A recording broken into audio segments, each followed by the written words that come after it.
In this video, I will show you how to connect a Hostinger domain to Replit. To do this, what you want to do first is open up Replit and just go to the app that you want to connect your Hostinger domain to. For example, I'll use this website right here. Now you will need to publish the app or website to connect a custom domain. So if you haven't done that yet, just open up the app and click publish in the top right. Now in order to publish it, you will need to have a paid plan. So if you haven't yet upgraded, you will need to go and upgrade. Now after doing that, so after publishing the app, you can go to domains right here, and then here click on manually connect from another registrar. Then here enter the domain. If you're not sure, just open up Hostinger. Then inside of Hostinger, go to the hpanel.hostinger.com and simply go and sign in. Then go to the domains that you own, and then you will find your domain portfolio. Then down here you will find a domain. So for me it's danimakestutorials.store.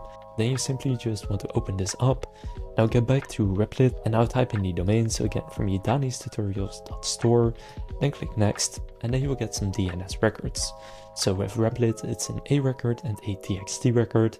First, just copy this right here, and remember that the host name is an @ Now open up Hostinger and go to DNS and name servers. Then here you will find the DNS records. Just going to delete any records that you may currently have. And here you can then add the new DNS records. So the type is indeed an A record, the name is @, then points to simply paste in what you just copied and click add record. From there we're going to add another one, but this one will be a TXT record for the name, again @, then for the value open up Replit, and now copy the record here that starts with Replit verify, etc. and just paste that in right here under TXT value and click add record. Now you have added these two records, and you can now go back to Replit and click link domain. Then it's going to start verifying.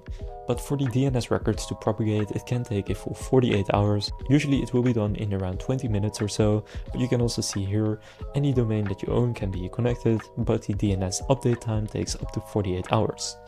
Now besides that, the security certificates are provided by Replit, so you don't need to worry about that. You will need to pay for your domain, of course, on Hostinger. But what you can do is go to dnschecker.org, just type in your domain. So for me, danimakestutorials.store. First check the A records, click search, and you will see they all point to the correct location, which is the one that we just added. Right here it's still updating, but pretty much all of them are green checks, and the same should be for the TXT. So these are all going to point to Replit, as you can see here.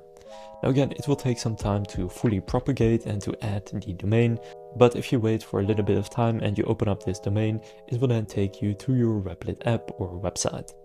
So that's how to connect a Hostinger domain to Replit. If this video was helpful, please consider leaving a like and subscribing to my channel. With that being said, I will see you in the next video.